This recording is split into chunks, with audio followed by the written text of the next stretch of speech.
Hello to everyone joining us today. I'm Principal Consultant at GraphAware, the top graph consultancy and solutions partner of Neo4j. I've been working with Neo4j for around 9 years, and it's still exciting to see all these domains where graphs are not only a natural fit, but they make a difference almost immediately. Today's webinar idea was formed after having been through quite a few chaotic project releases in the past decade or more. And I'm sure that many of the software engineers attending today have also been part of the same. Many variations of these things happen towards the end of very large, critical enterprise releases. The first is the realization that we're always late, an increase in hacky solutions or cowboy-style coding, previously stable functionality seeming to fall apart, teams that are dependent on other teams and are so tangled that figuring out what to do about them contributes even more to the lateness. And the increased middle management overhead to actually try and understand the reality from engineering at this late stage in the game. So today I'd like to talk about streamlining dependencies by promoting zero waste. We'll start with a quick refresher on lean principles and how they translate to waste in software projects. Of course, there are tools that are used to manage projects, but the de facto tabular view hides underlying facts. Then we'll consider a very simple graph model to demonstrate some immediate ROI before venturing into other cases to provide some valuable insights into the state of the project. Finally, a brief discussion on how dependency management with graphs can be extended to other scenarios. Dependencies like graphs are everywhere. They exist naturally in supply chains, business processes, inventory, education, and of course, government. To say that we strive to eliminate dependencies is a myth.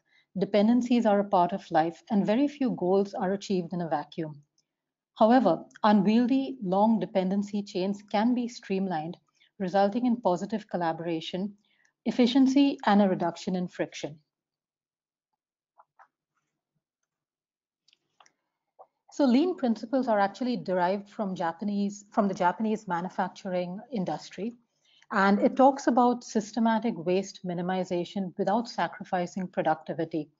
It really takes into account the waste created by overburden or the waste through unevenness in workloads. And as you eliminate this waste, the quality improves while the production cost and time to produce reduces.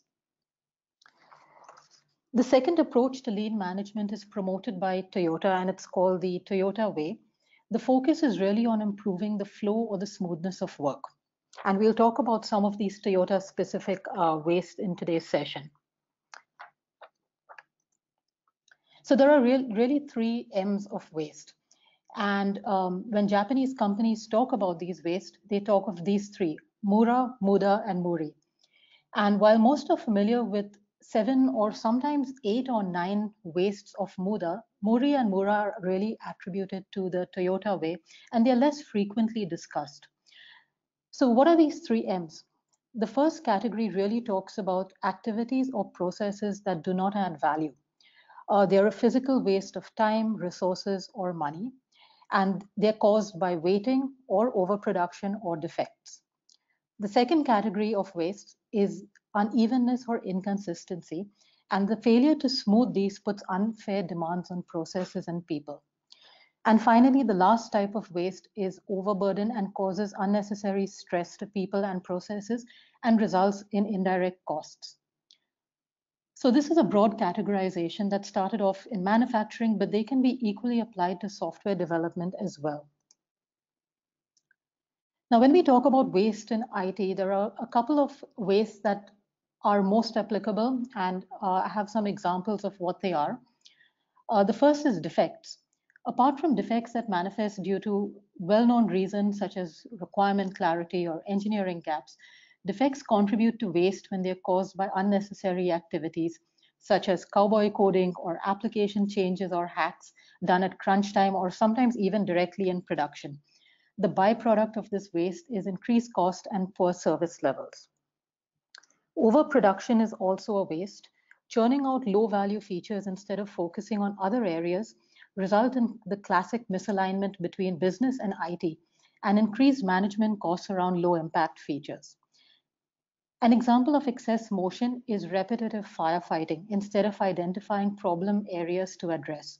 We're all familiar with the outcome of this waste. It's much expended energy, the loss of productivity, and this always leads to increased costs. And finally, the impact on people who spend time on mundane tasks instead of high value work and innovation, leading to low engagement in the workplace, and finally, the loss of talent. So lean philosophy essentially regards everything that does not add value to the customer as waste. And what we want to do is really streamline this waste and therefore generate more value to the customer while keeping our costs down. Industry research has revealed that cases of waste in software projects particularly were attributed to building the wrong feature or backlog mismanagement, rework complex solutions, either a state of waiting or multitasking, and the rapid switching of people between tasks, and process overhead and management activities. So, what do you think of when you look at the typical view of the state of the project? It's mostly tabular. This is a random screenshot from Jira from an open source project, and what you see here is a list of tasks and priorities, but no real visibility into how they're connected, if at all. Now, this view and other charts are quite often the daily view for project managers. The interesting thing is Scrum, which is an agile method, has its roots actually in lean thinking. And an understanding of dependencies is really important for very large formats like scrums of scrums or long-term delivery programs. So our goal is to really try and delay decisions as much as possible till they can be made on facts and not assumptions or predictions. But a list-based approach doesn't really expose underlying connections between these tasks. The time to compose dependency chains in a tabular form does not allow for just-in-time decision taking. And as we saw in the earlier screenshot, there's quite some work to do to expose connections. And given the fact that ground situations can change or evolve, there's this incurred cost of replanning. So there's always value in relationships. What you see here is quite a now popular diagram from effectivelearninginstructionaldesign.com, and it shows you the progression from data to wisdom. So data enriched to information, connected together, which forms knowledge, and then you start seeing patterns. And then using a graph to derive actionable insights till you reach the stage of wisdom. So once you flip this tabular view over to something more explicit, you actually begin to see how underlying dependencies are really connected. You're looking now at the Neo4j browser, and immediately we see the emergence of related tasks. This is a graph view of Jira imported into Neo4j. And we'll take a look at two use cases where the power of the graph is quite evident. But first, a quick recap of the Neo4j graph platform. This is built around the world's most popular graph database, Neo4j, and it really provides intuitive and flexible models of networks of related data. So a graph is really composed of nodes and relationships. Nodes represent entities, and they're connected to each other via relationships. You query the graph in a variety of ways, but very easily with Cypher, which is a declarative graph query language. And finally, you need to visualize results for link analysis or for dependency inspection. Now, modeling a graph itself is very intuitive. It really matches how our brains logically think about data and the world. And it lends itself very well to an incremental approach where we can start with a very basic and minimal model and still derive a lot of value from it before extending it to more use cases. So the previous graph view that you saw in the Neo4j browser was produced out of this very, very simple model where we have one type of node and two relations, and that's all. So we have a label called task, and for the purpose of this webinar, we are going to call a task a unit of work to be done. We also have a label task, which can be thought of as a type or a concept represented by an entity, and it serves to group nodes into sets. And we have two types of relationships. One is that a task can be part of other tasks, and the other is that a task depends on other tasks for completion.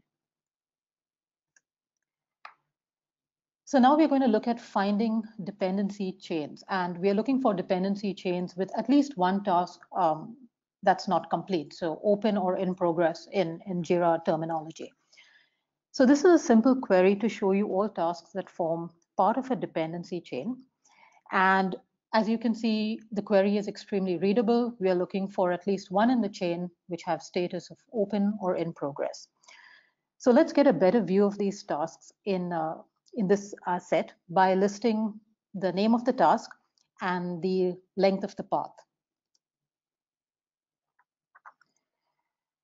So we have here a Cypher query to do this.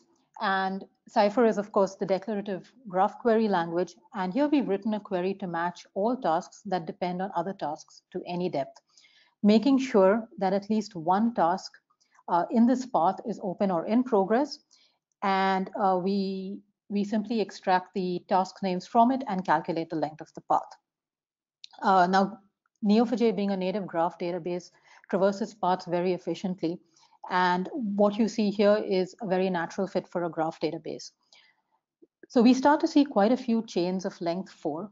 Now, many would stop here and think that if this is a long chain, we should prioritize it and we should tackle this first. But really, the length or the complexity of a chain has no strong correlation with business value. And this is exactly the very kind of waste that we are trying to avoid. So one of the wastes in software projects is building the wrong feature, something of low business value that raises your maintenance costs and pressurizes teams to build the features that actually matter in a hurry anyway. So we'll use a simple way of representing business value, and this idea is sufficient for the purpose of this half-hour webinar.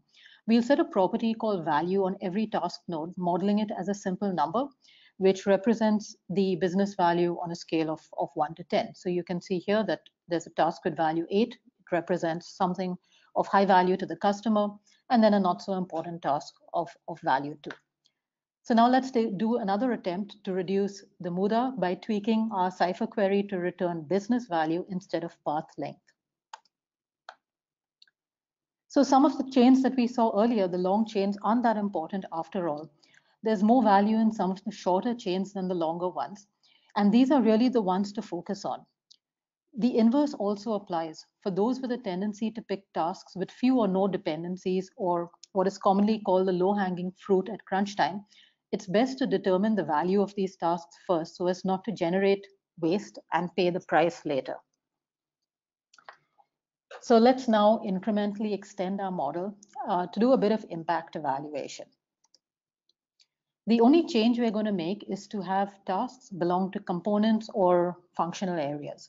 So we still keep the concept of our tasks, the fact that they depend on other tasks or they're part of other tasks, but we add one more relationship type and one more node labeled component. So keeping in mind that we want to strive to reduce waste and prevent this excessive motion, we're going to add a little more to this. So we're going to introduce a change late in the cycle, and we are going to ask that this change impact the yellow task of value 3, right? So how do you know the impact of this task on everything else? Because this is a graph and because everything is connected, you'll see that by simply traversing the relationships, the orange nodes now are the tasks that are directly or indirectly dependent on the task that we're about to change. And therefore, it's very worth investigating what the impact of this change might bring.